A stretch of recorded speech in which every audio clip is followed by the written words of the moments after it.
மின் கட்டண உயர்வின் எதிரொலி. மின்சார கட்டண அதிகரிப்பை தொடர்ந்து அத்தியாவசிய நுகர்வோர் பொருட்களின் விலைகளும் தன்னிச்சையாக உயர்த்தப்பட்டுள்ளதாக நுகர்வோர் சங்கங்கள் சுட்டிக்காட்டியுள்ளன. நாடு முழுவதும் அரிசி, தேங்காய், காய்கறிகள், மீன், இறைச்சி உள்ளிட்ட அத்தியாவசிய நுகர்வோர் பொருட்களின் விலைகள் சந்தையில் பெருமளவில் உயர்ந்துள்ளதால் மக்கள் கடும் சிரமங்களை எதிர்கொள்வதாக தெரிவிக்கின்றனர். செல்வம் எம்பி பகிரங்கம். அடுத்து வரும் மாகாண சபை தேர்தலில் தமிழ் தேசிய கூட்டமைப்பாக ஒன்றிணைந்து செயற்பட வேண்டுமென ஜனநாயக தமிழ் தேசிய கூட்டணியின் நாடாளுமன்ற உறுப்பினர் செல்வம் அடிக்கல்நாதன் தெரிவித்தார். இவ்வாறான சூழலை உருவாக்காத பட்சத்தில் மக்கள் தமிழ் கட்சிகள் மீது வெறுப்படைந்து தேசிய மக்கள் சக்திக்கு மீண்டும் ஆதரவளிக்கும் நிலை ஏற்பட்டுவிடும் எனவும் அவர் மேலும் சுட்டிக்காட்டினார்.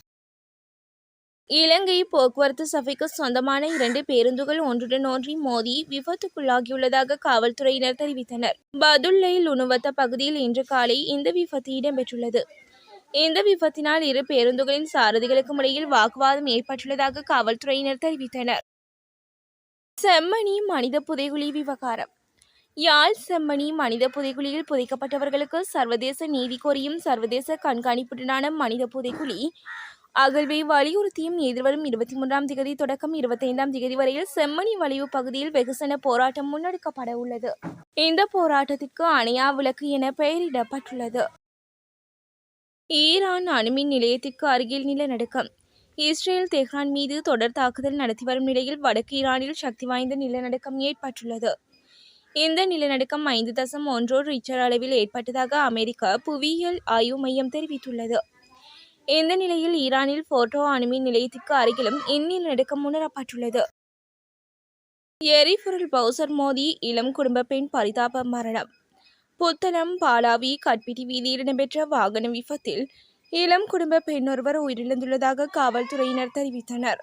இந்த விபத்து குறித்து மேலும் பாலாவி ஊடாக கட்பிட்டி நோக்கி சென்று கொண்டிருந்த எரிபொருள் பவுசர் ஒன்று வீதியில் நடந்து கொண்டிருந்த போது குறித்த பெண் மீது மோதியுள்ள நிலையில் சம்பவ இடத்திலே உயிரிழந்துள்ளதாக தெரிவிக்கப்படுகிறது. கொழும்பில் பிரபல சூப்பர் மார்க்கெட்டுகளில் மோசமான செயல். கொழும்பில் காலாவதியான உணவுப் பொருட்களை விற்பனை செய்த சூப்பர் மார்க்கெட்டுகளுக்கு அபராதம் விதிக்கப்பட்டுள்ளது.